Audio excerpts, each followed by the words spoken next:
اس مقدس مہینے کی حرمت اور اس کی عظمت سے کون مسلمان ہے جو ناواقف ہو؟ اللہ تبارک و تعالی نے اس مہینے کو پوری امت مسلمہ کے لیے سال بھر کے گناہوں کے کفارے کا اور درجات کی بلندی کا ذریعہ بنایا۔ نبی کریم سرور دو عالم صلی اللہ علیہ وسلم رجب کا چاند دیکھ کر یہ دعا فرمایا کرتے تھے کہ یا اللہ ہمیں رمضان کے مہینے تک پہنچا دیجئے، یعنی ہماری عمر اتنی کر دیجئے کہ ہم اپنی زندگی میں رمضان پالیں۔ وہ مہینہ آنے والا ہے اور اللہ تبارک و تعالیٰ کی رحمتوں کی گھٹائیں برسنے والی ہیں، اس کی پہلے سے کچھ تیاری کرنے کی ضرورت ہے۔ رمضان المبارک کا مہینہ ہر سال آتا ہے اور گزر جاتا ہے، لیکن ہمیں کوشش یہ کرنی چاہیے کہ اس رمضان کے ایک ایک لمحے سے، اس کی ایک ایک ساعت سے صحیح فائدہ اٹھائیں، کیونکہ آدمی غفلت کی حالت میں مہینہ شروع کر دیتا ہے اور باتیں آج سے کل پر اور کل سے پرسوں پر چلتی چلی جاتی۔ اس لیے اس بات کی ضرورت ہے کہ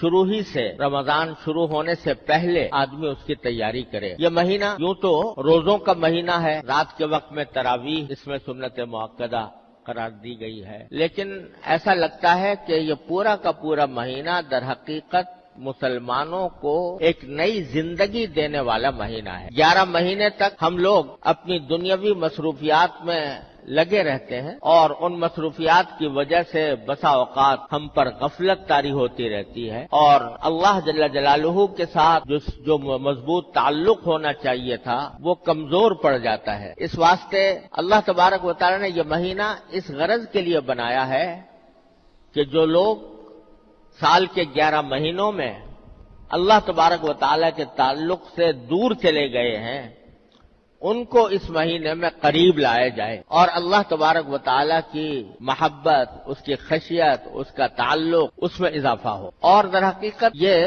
مہینہ اس لیے بھی بڑی اہمیت رکھتا ہے کہ اگر غور سے دیکھا جائے تو یہ ٹریننگ کورس ہے جس سے ہر مسلمان کو گزارا جاتا ہے۔ یہ ایک تربیت کا زمانہ ہے، یہ اپنی روح کو بالیدگی، اپنی روح کو تازگی دینے کا مہینہ ہے۔ یہ اللہ تبارک و تعالیٰ کی رحمتوں کو متوجہ کرنے کا مہینہ ہے۔ یہ اللہ تبارک و تعالیٰ کے ساتھ مضبوط تعلق قائم کرنے کا مہینہ ہے۔ یہ اس بات کا مہینہ ہے کہ انسان اپنے آپ کو گناہوں سے بچنے کی عادت ڈالے اور اس کی تربیت حاصل کرے۔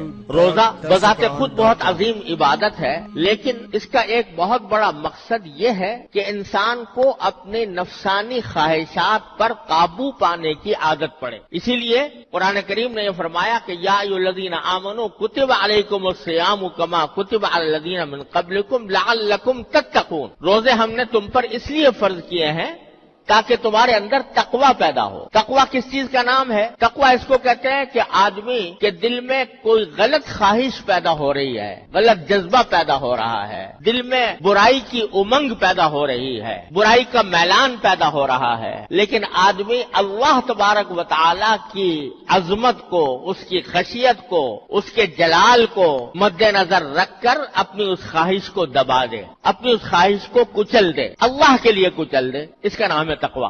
کہ دل میں خواہش پیدا ہو رہی ہے کہ میں اپنی نگاہ کو غلط استعمال کروں اور اس کے ذریعے کوئی گناہ کی چیز دیکھوں، لیکن آدمی یہ سوچتا ہے کہ میں اللہ کا بندہ ہوں، اللہ تبارک و تعالی مجھے دیکھ رہا ہے، میری ایک ایک نقل و حرکت اس کی نگاہ میں ہے اور کل کو مجھے اپنی ایک ایک نقل و حرکت کا جواب بھی دینا ہے۔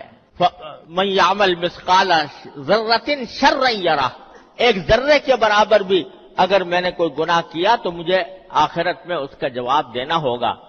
یہ سوچ کر آدمی اپنی نگاہ کو روک لے۔ دل میں جھوٹ بولنے کا، غیبت کرنے کا داعیہ پیدا ہو رہا ہے، مجلس جمی ہوئی ہے اور جمی ہوئی مجلس میں غیبت ہو رہی ہے اور میرا بھی دل چاہ رہا ہے کہ میں بھی اس کے اندر کوئی حصہ ڈالوں، لیکن آدمی اس وقت اللہ تبارک و تعالیٰ کی عظمت کو، اس کی خشیت کو، اس کے جلال کو دل میں لا کر اپنے آپ کو اس سے روک لے، تو یہ تقوی ہے۔ تو اللہ تبارک و تعالیٰ فرماتے ہیں کہ ہم نے روزے تم پر اس لیے فرض کیے ہیں تاکہ تمہارے اندر تقوی پیدا ہو، کیونکہ روزے کے ذریعے تقوی کی تربیت دی جاتی ہے۔ وہ اس طرح کہ ہر مسلمان جب روزہ رکھ لیتا ہے اور ارادہ کر لیا کہ آج میرا روزہ ہے، جس کے معنی یہ کہ مغرب کے وقت تک میں نہ کچھ کھاؤں گا، نہ پیوں گا، نہ اپنی جائز خواہشات جو بیوی کے ساتھ پوری کرنا حلال ہوتا ہے وہ بھی میں نہیں کروں گا۔ یہ ارادہ انسان نے کر لیا. جب روزہ رکھ لیا تو کوئی بھی مسلمان ایسا نہیں ہوتا